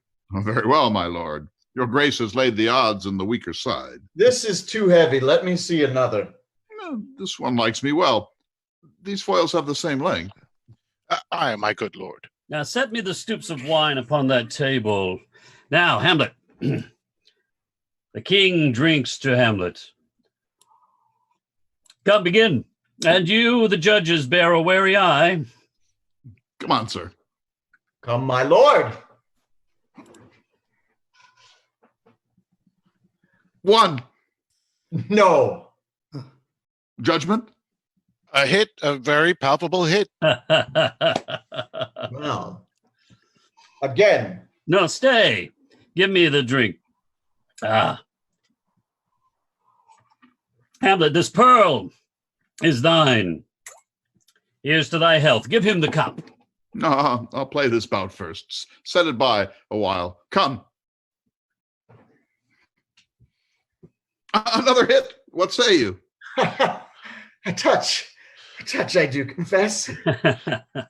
Our son shall win. My queen, the cup to Hamlet. The cup, the cup. Be scant of breath. Here, Hamlet, take my napkin, rub thy brows. The queen carouses to thy fortune, Hamlet. I dare not drink yet, madam. By and by. Come, my queen, drink this cup for me. Gertrude, do not drink. I will, my lord. I pray you pardon me, Hamlet. Come, let me wipe thy face. It is the poisoned cup. It is too late. My lord, I'll hit him now. I do not think it. Come for the third, Laertes. You but dally. I pray you pass with your best violence. I'm afraid you make a wanton of me. So you so. Come on. Have at you now. Laertes scratches Hamlet with the poisoned sword, then scuffles with him. Hamlet seizes Laertes' poisoned sword. Apart them, they are incensed. Nay, come again. Hamlet raises a gash on Laertes. Oh. They bleed on both sides. How is't, my lord? How is Laertes? Why, as a woodcock to mine own springe, Osric. I am justly killed with mine own treachery. To the queen there. Oh! How does the queen? Oh, she swoons to see them bleed. No, no, no, the drink. It's the drink. Oh, my dear Hamlet, the drink.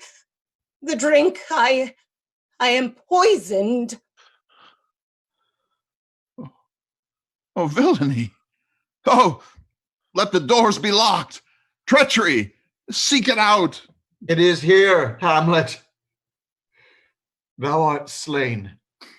No medicine in the world can do thee good. In thee there is not half an hour of life. The treacherous instrument is in thy hand, unbaited and envenomed. The foul practice hath turned itself on me. Lo, here I lie, never to rise again. Thy mother's poisoned. I can no more. The king's to blame. The point? In venom too? Then venom to thy work. Hamlet stabs the king. Oh, Oh, yet defend me, friends. I am but slain. Here, thou incestuous, murderous, damned Dane, drink off this potion. Is thy pearl here? Follow my mother. He is justly served. It is a poison tempered by himself. Exchange forgiveness with me, noble Hamlet. Mine and my father's death come not upon thee, nor thine on me. Heaven make thee free of it. I follow thee. I am dead, Horatio. You that look pale and tremble at this chance that are but mutes or audience to this act. Had I but time, as this fell Sergeant Death is strict in his arrest, I could tell you. But let it be. O good Horatio, what a wounded name, things standing thus unknown shall live behind me. If thou didst ever hold me in thy heart, absent thee from felicity a while, and in this harsh world draw thy breath in pain, to tell my story. I die, Horatio. The potent poison quite o'ergrows my spirit. The rest is silence. Hamlet, Prince of Denmark, he who would be king, is dead. Now cracks a noble heart. Good night, sweet prince, and flights of angels sing thee to thy rest.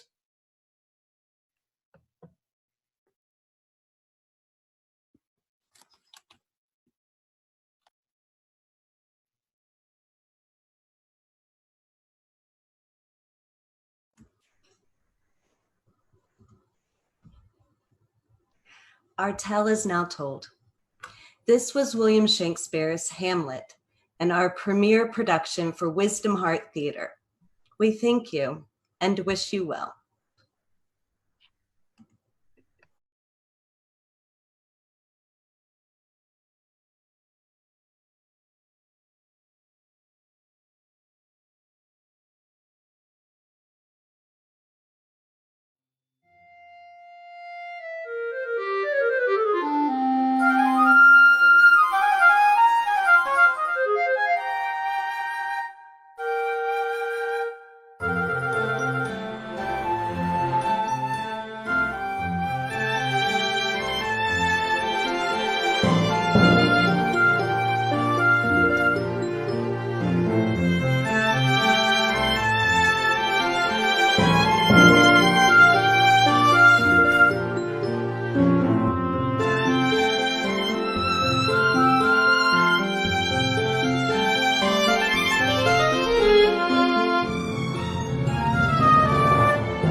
Take some questions from the audience via the comment field in the video window. And if nobody's got any questions, we'll just questions from have a chat. The audience via the What'd you think? comment field in the Wow. video. What an honor to work with all of you. I'm thrilled. It's been my life's dream to portray Hamlet. And, you know, I won't blame you, Paul, for saying earlier that I'm really in the King Lear phase of my life. But I put a little Thing that I say that is really. I loved it. And, you know, for me, just personally, the chance tonight to voice some of the greatest words ever written in the English language. I mean, I can't think of a thing that would be more purely satisfying than to speak the To Be or Not to Be speech, or What a Piece of Work is a Man, or Alas, Poor York. And to work with such a great group of real actors has been a pure delight. And I thank all of you. Well, we enjoy working with you every bit. I mean, your knowledge of the text is amazing, and there's not an actor on earth that wouldn't totally, you know, enjoy that. I mean, just listening to you talk about what the text is, what it means to you is amazing. We got a question from Kathy Heddish Fitzgerald. How many of the cast have actually done Hamlet on stage? Anybody? Yeah, Phil? Yeah. Other people? Yeah, Nope. I did it 5 years ago. Of course, yeah. Ryan is an associate at the Virginia Stage Festival, and could probably teach Clay a thing or two about it. Oh, Virginia Shakespeare Festival a few years. Virginia Shakespeare Festival a few years, and the Virginia Stage Company currently. Yeah. What parts did you all play in Hamlet? I was the Gravedigger and Polonius. I was Marcellus, And I also was an understudy for the Ghost and Claudius. Francisco, Fortinbras, and the player Queen, because that production did it. The play within the play is an all-male cast. And I think that's about it. Mostly support roles. Mm-hmm. While I've never done a full play of it, Clay and I have a product that we're trying to get more around the country, where he and I, well, actually, it starts with him talking about Shakespeare and his passion for it and reciting sonnets and passages from the plays. And it ends with us performing the Gravedigger scene, just like you saw. You can read more about that on magicoftheword.com. And on top of that, I'm part of my own theater company, Core Theater Ensemble, that we're looking at doing a production of Hamlet within the next year or so. That's awesome. And if you've never seen Core Theater Ensemble, you're missing something. We got some questions more here. One of the questions I saw, Paul, was that when's the next one? Yeah, I saw that.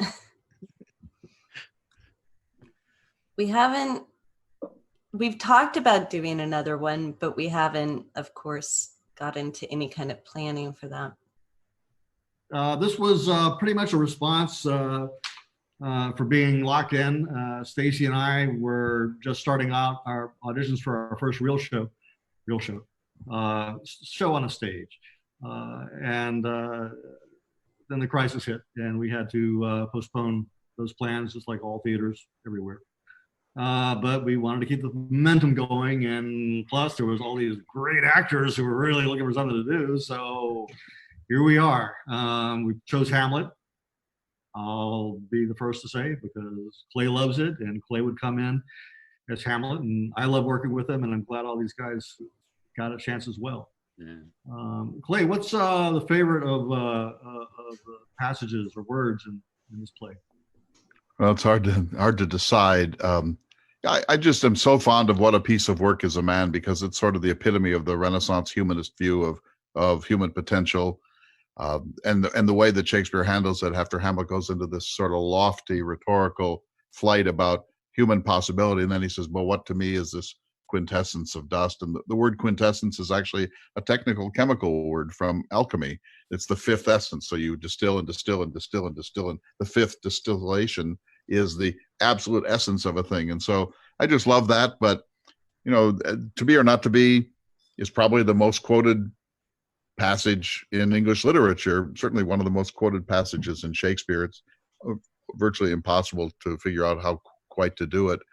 Lots of people have today leave it out of the production of the play because they don't think it really fits. But of course, there are so many we left on the cutting room floor. We left 3 full hours of Shakespeare on the floor here. Yeah, my favorite is there are more things on heaven and earth ratio than are dreamt of in your philosophy. It's not even in our production. We're also getting a question about what was the best and worst part about doing this on Zoom. The worst part is having to look at your own face while saying lines. This is the best part. The best part is drinking while doing it. Yeah, right. At least it's in the script for me, and it's not poison. Sasha Lassico, my daughter, who I love and is in Richmond and was watching in, asked what the casting process was. And the casting process was Stacy and I sending a notice out to pretty much, all the actors we know in Hampton Roads. We did not have anybody read, actually, because we know these guys so well. And we just kind of parsed out the parts. We asked, people's availability and when they were able to rehearse and not rehearse. We only had 4 rehearsals for this. We just plugged them into the roles we thought they could do, and they all, of course, did brilliantly. Hey, Clay, this question's for you. Do you think Thomas Jefferson watched Shakespeare? Yes, he did. We don't know that he ever saw Hamlet, but Jefferson was an incredible record keeper in his account book, and he had 5 daily diaries, and he kept receipts. And so in Williamsburg, he saw a lot of restoration drama, Congreve and Sheridan, which was much more popular at that time. But we know that he saw Macbeth and wrote about it. We know that he saw King Lear and wrote about it. He was familiar with Hamlet and with many of the rest of Shakespeare's plays, and quoted snatches of them from time to time in his letters. But I would say that Jefferson, although an avid playgoer, was not deeply moved by Shakespeare. He tended to use the 18th century approach of looking at it through kind of a moral framework. What are the moral lessons we can learn from it? He said you learn more about filial piety from reading King Lear than all of the sermons that have ever been written. Jefferson didn't really have that imaginative gene in him, and he was kind of a secularist and a literalist. So it didn't get that deep into him as you would have hoped.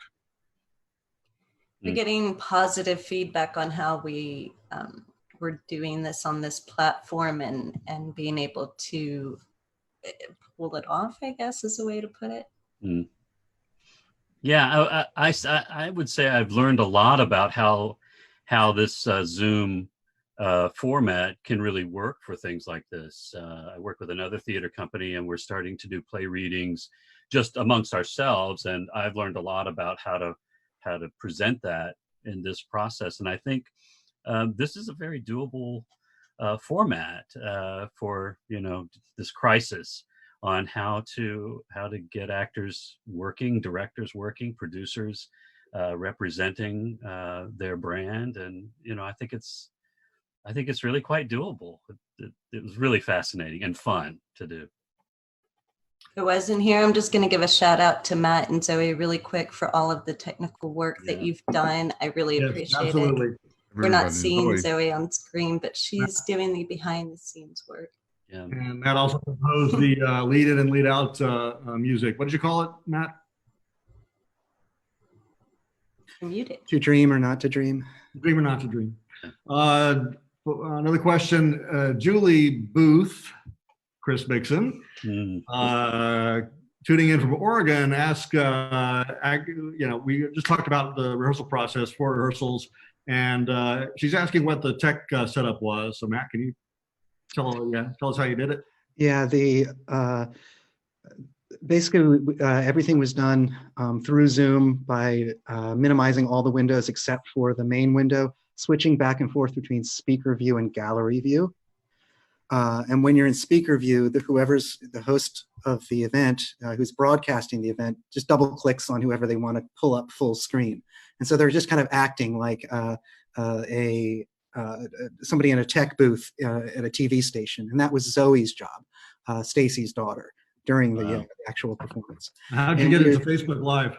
We used OBS, which is probably the most popular and free broadcasting software to pull screenshots. We pull the video and the music and channel it into the stream, and then take the screen capture of the live Zoom and kind of cut in between them and fade in between them live. That's what Zoe was doing, straight into Facebook. And that's what you would see on live. So it's a bit of a learning curve, but once you get the hang of it, it's very easy to manage.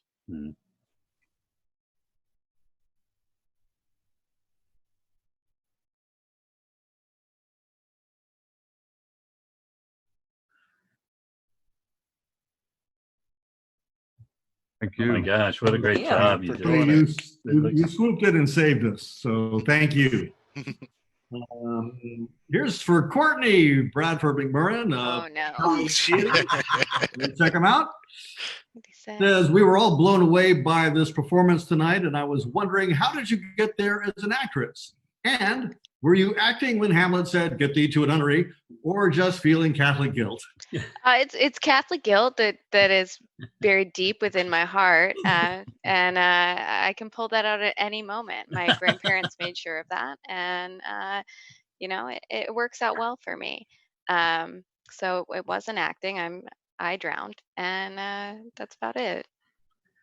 James is wondering what Courtney is drinking. Oh, it's red wine. What kind? This is Josh from the 7-Eleven down the street. You can get it. It's $16.99 a bottle. I'm saving the Camus for later, but the Josh is pretty good. It is. Yeah. Patrick is giving kudos on the passing off the handoff of the skull.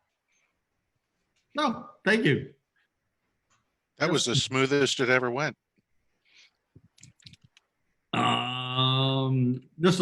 Let's see.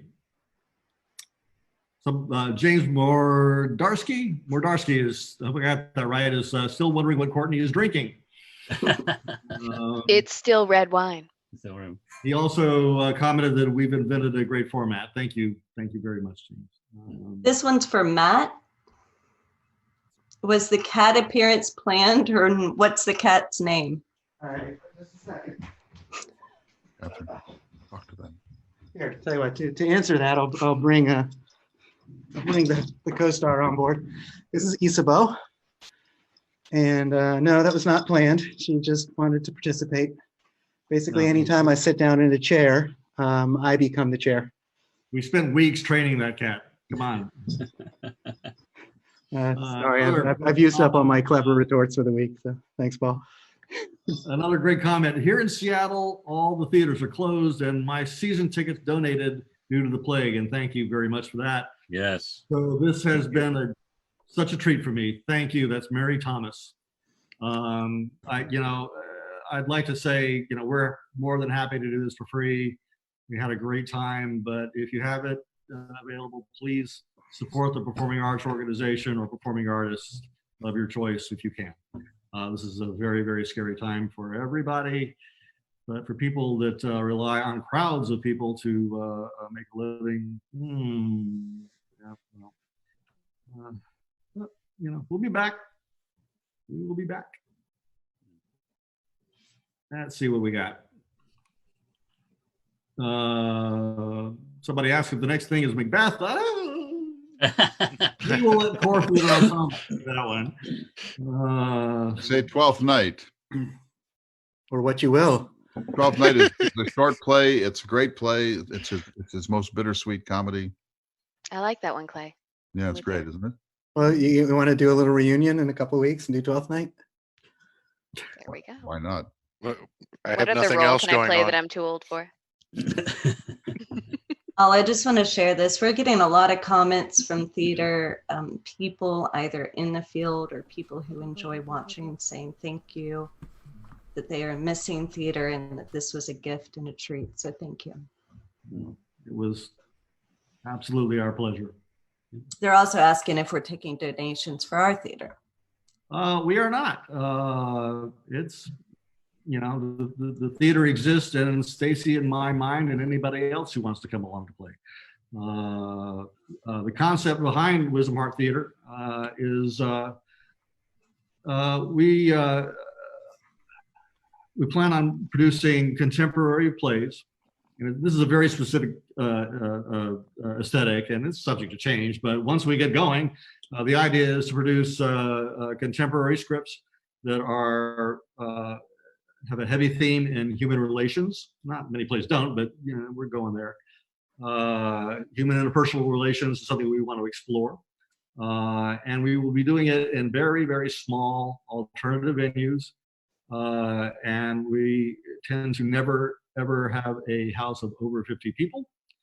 I think between 25 and 50, probably closer to 25, is about right for what we're trying to do. It makes no sense at all financially, but I've been fascinating with tiny venue theater for a good long time, and this is our opportunity to do it. I had a great experience. Core Theater Ensemble and Virginia Stage Company co-produced a play called "When Your Name Upon My Lips." Yes. Yeah, With Your Name Upon My Lips. Over at With Your Name Upon My Lips over at the Hermitage. Yes. Yeah. With Your Name Upon My Lips. In that, the Hermitage is a big mansion turned a museum for those of you who are not in the area, and it used to be a rich person's home. And the audience followed the cast around from room to room. And so the audience could be literally just right there. And I just loved it because, it's the best of film acting, in that you don't have to project, you don't have to do any kind of projection to get it out to the far seats. But unlike film acting, you didn't have to stare into a camera. It was actually a live audience, which I just can't do without. So that got me thinking, and I went to a few very similar theaters in New York City where there's a handful of seats, and I said 3 years ago I really want to do that, and I finally got around to doing it. Turns out the worst possible time for me to get around to doing it, but oh well. Again, we'll get back to it. Just had a friend contact me, and a similar message just popped up on the live feed as well. So they're asking if we anticipate doing this form of theater where we might be doing something online later, even after things go to whatever normal we have then. Right. We've talked about it doing readers. Well, obviously we've talked about doing readers theater. That's going to be a part of what we're offering, but we've talked about doing something live as well, since this has gone really well. But again, we don't have anything planned. This just kind of worked for us. We haven't done anything else. Sorry, that wasn't a reaction to what she was saying. I just inhaled some bourbon. Okay. It was not a spit take. It's not supposed to go in your nose, Nat. Yeah, sorry, I'm only funny by accident. Not like you just learned to drink. Sorry, Stacey. Great explanation. This is something is asking, where is the Wisdom Heart Theater? It's not a physical theater. It's just something in my brain and Stacey's brain, and right now in the people you see in front of you. Well, it's at wisdomhearttheater.org. Yeah. Wisdomhearttheater.org. It's right here. It's on Facebook. And on Facebook. So like it and follow. Do we have the Instagram and Twitter already? No. I'm working on it. Working on it. So like the page and you'll see my social media skills starts and stops at Facebook. So I'm on it.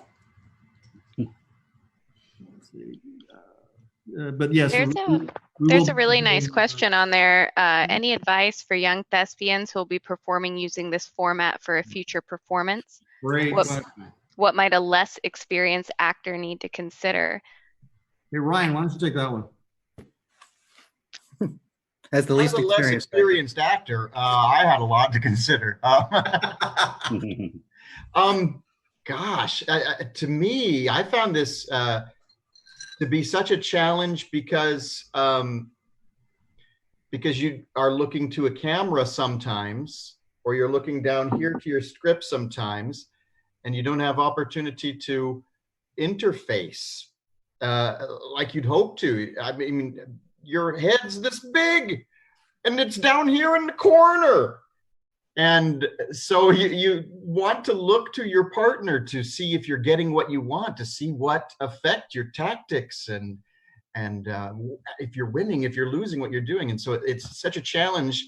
But I think through the rehearsals and this performance, I discovered more and more the value of listening and trust, and sometimes perhaps as it was as folks in Shakespeare's day were attuned as much to the idea of taking in information through the ears to hear if I was winning or losing or achieving my goals and those things. So I guess if I had any advice for folks trying out presentation in this kind of venue, it would be to you've got to try and work the technical aspect as best you can, but then use all your senses to try and connect to your partners.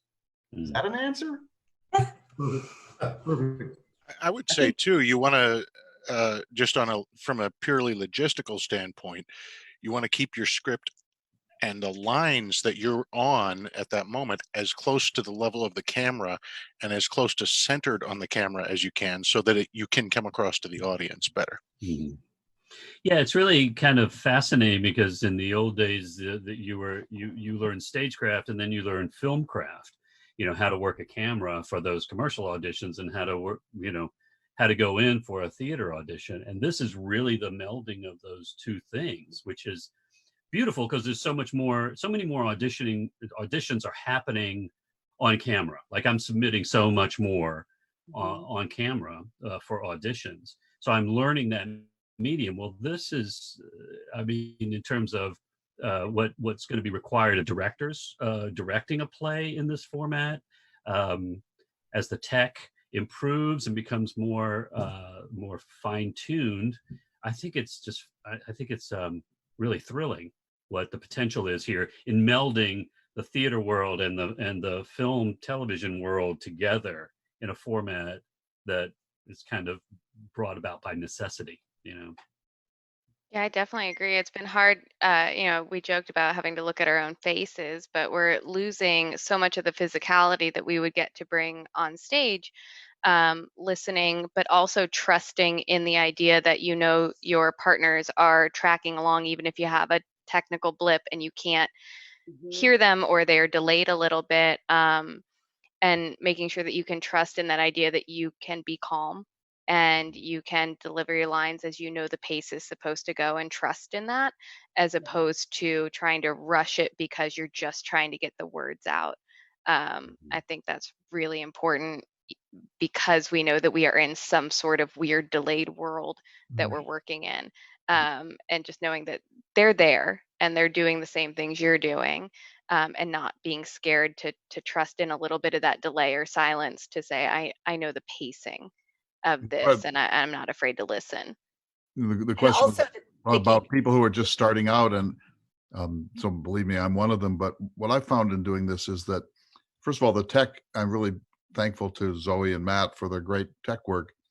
But it also should be said that Zoom is really user friendly. You can make this work without taking a long course in it. And just to pick up on what Chris was saying, if it's good now, just wait, because this pandemic is going to force us to deepen and enrich these technologies in ways that we probably can't even anticipate yet. So this tech will seem clunky in 5 years.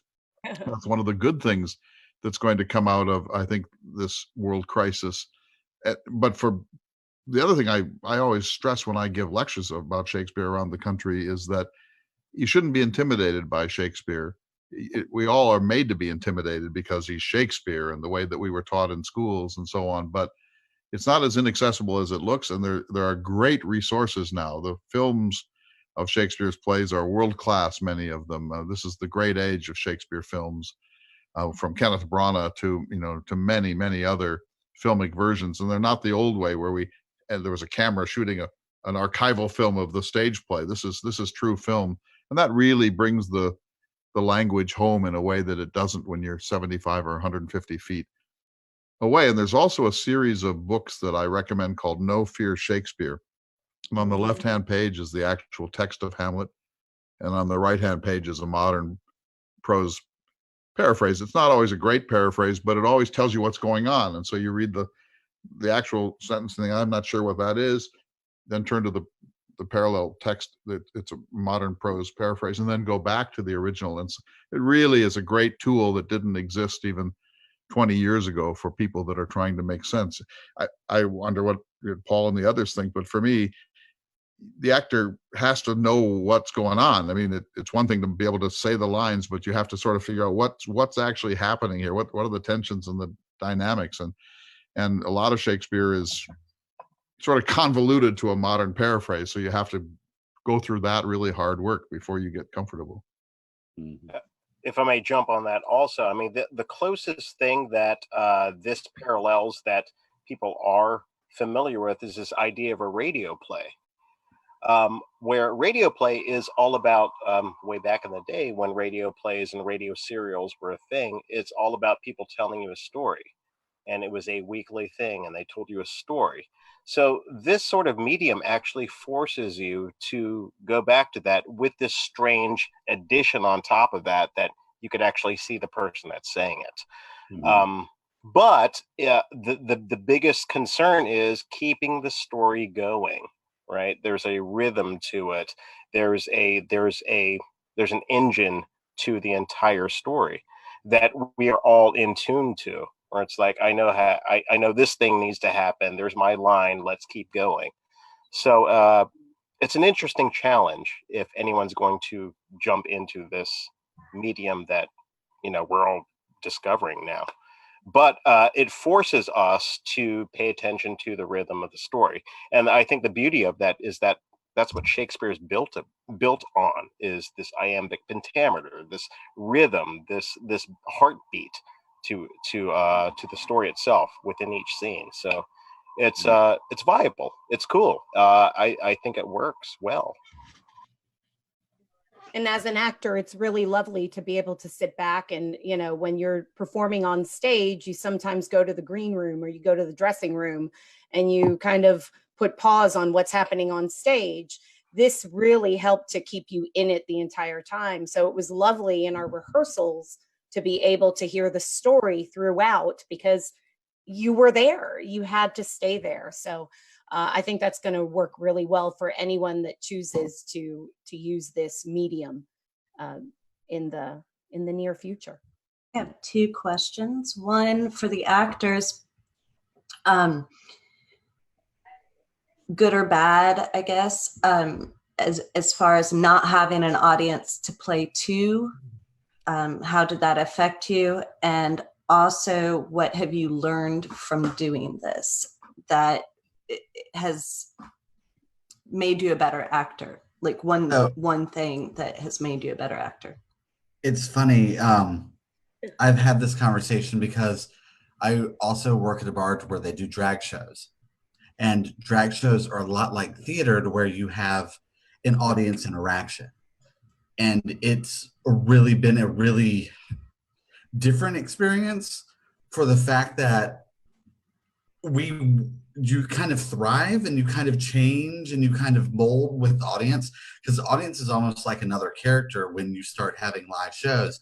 So it's been a really weird experience, but it's interesting to see that other performances like drag shows or dance shows or anything else that may be doing stuff online are also having to change based on what we're going through because of that, because we don't have a live audience to give a live feedback. And it's kind of a different experience on that end. It's definitely a learning experience. I would say also that one thing that we're taught as actors not to do is to upstage ourselves, right? We're not supposed to, take ourselves away from the audience. Well, here we have no audience to look at. We are looking at the faces of our scene partners, however small little thumbnail pictures they are. So we do have reactions that we wouldn't have otherwise, that we don't have with an audience, because the lights are in our faces or whatever else. But we can, sort of like in film, we can sit there and play off of the expressions. I know Laura cracks up at pretty much everything anybody does. Chris Bernhardt also, as you can see right there. Matt always has something funny to say, even though he says he's accidentally funny. We're all able to bounce off of each other in ways that we wouldn't if we were on stage together. Jeff Carlson, anybody else got something for that? No, that's what I was going to bring up. Yeah, I would just like to amend that there is nothing like performing in front of a live audience. It's like a drug. Jeff Carlson asked, how long did the abridgment process take and how many of you were involved in that? It's a little bit of a complex story. The bulk of the text was abridged by a nice lady named, I'm not sure if I know how to pronounce her first name or not, but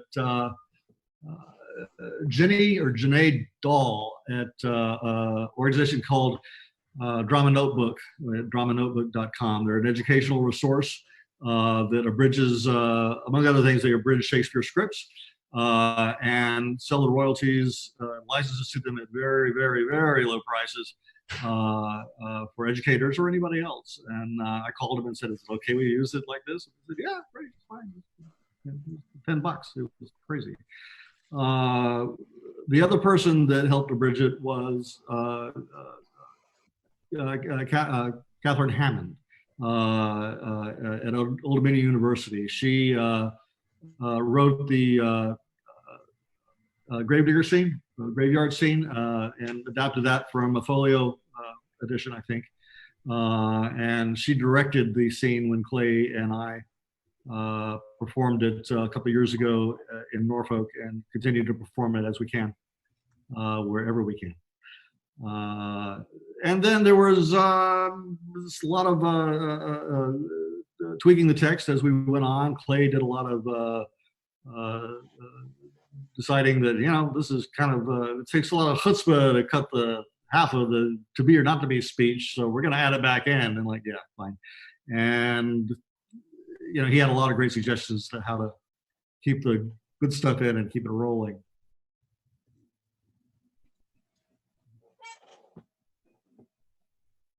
Anything else? All I've got.